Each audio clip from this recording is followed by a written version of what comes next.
신도는 정권을 잡자마자 전광석화처럼 인적 청산 작업에 돌입합니다.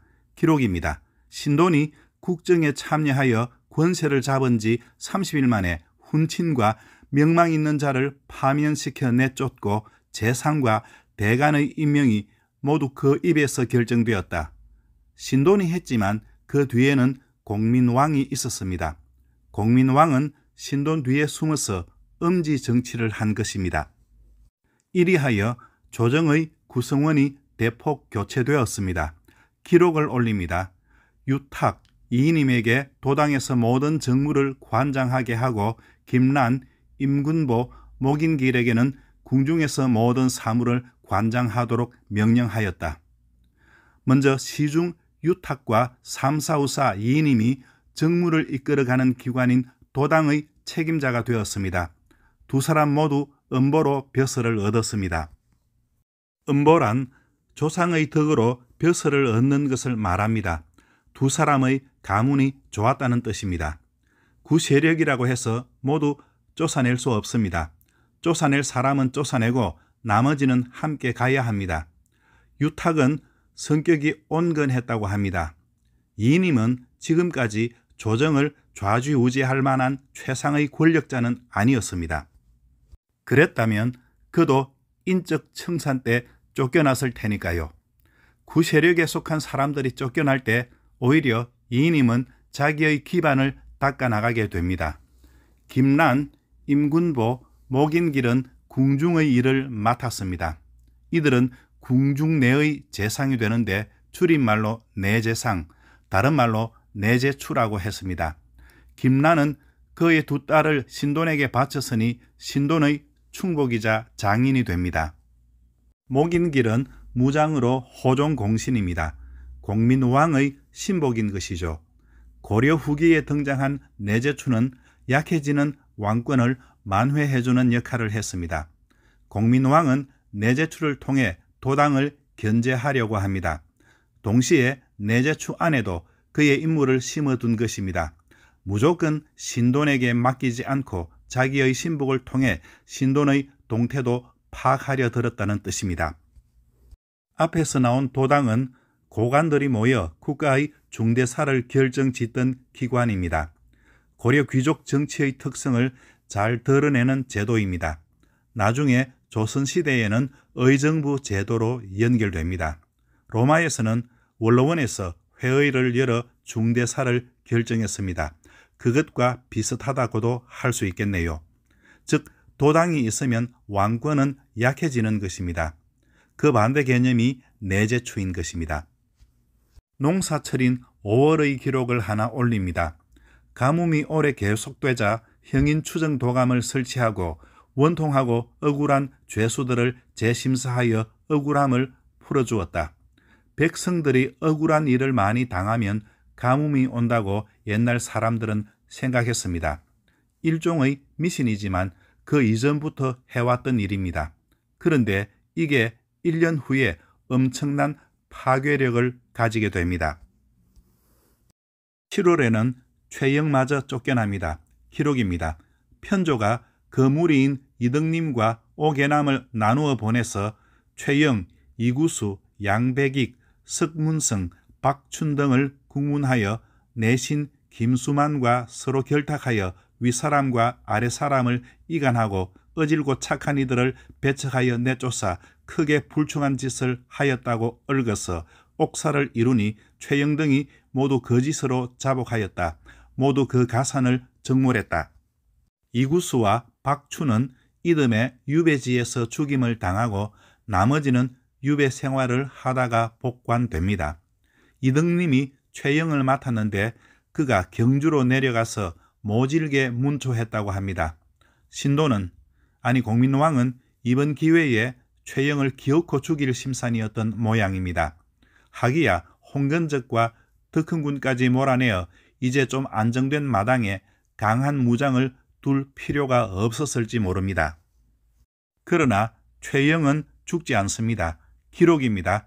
이덕님이 최영을 국문하면서 반드시 그를 죽이려고 하자 당시 하포를 지키고 있던 정사도가 죽기를 각오하여 불가하다고 하니 이등님이 신돈에게 호소하여 그도 함께 파직하였다. 최영과 친한 정사도가 결사적으로 막아 최영이 일단 죽음을 면하게 되었습니다. 정사도 말고 최영을 구명한 또 다른 인물이 있었습니다. 최영과 각별한 사이인 이님이 뒤에서 최영을 구명하는 노력을 기울였다고 합니다. 최영에게는 행운이었죠. 최영은 지금부터 6년 후 신돈이 쫓겨나고 나서야 다시 공민왕의 부름을 받습니다. 그동안 유배 생활이나 야인 생활을 했을 겁니다. 최영을 내쫓은 달에 공민왕은 신돈에게 진평후라는 자귀를 내립니다. 왕사라는 상징적인 존재에 진평후라는 실질적인 지위를 부여해 신돈에게 힘을 실어주는 겁니다.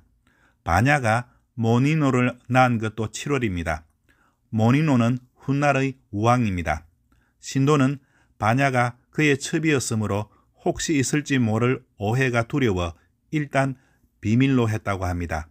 모니노는 태어날 때부터 친부에 대한 의혹을 근원적으로 지닐 수밖에 없는 운명이었습니다. 지난해 여름에 종칠품 정교시 주부로 승진되어 개경에서 지내던 정도전은 이해에 왕의 비서직에 해당하는 정칠품 통례문지후로 승진했습니다. 정도전이나 정몽주 같은 신진들은 신돈이 성녀인 점에 대해서는 탐탁지 않게 여겼습니다. 하지만 구세력을 청산하는 작업에는 지지를 보냈습니다. 유학으로 무장한 젊은 선비들이 성녀 신돈은 받아들일 수 없지만 개혁은 받아들여야 하는 복잡 미묘한 상황이었던 것입니다.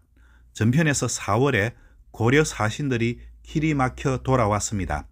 원에서 황태자가 코켓태물의 토벌군을 이끌고 연경으로 진격하자 순제가 뒤로 물렀습니다. 순제는 10월에 보루태물의 목을 베고 나서 황태자를 황궁으로 들어오라고 합니다. 보루태무르가 정권을 잡고 있을 때 기황후는 연금 상태였습니다. 보루태무르가 제거되니까 기황후가 기회를 잡았다고 판단합니다.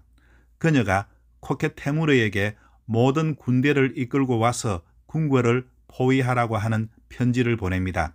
이번 기회에 아예 순제를 내쫓고 자기 아들을 황제에 올리려는 속셈이었습니다. 이를 코켓태무르가 간파합니다.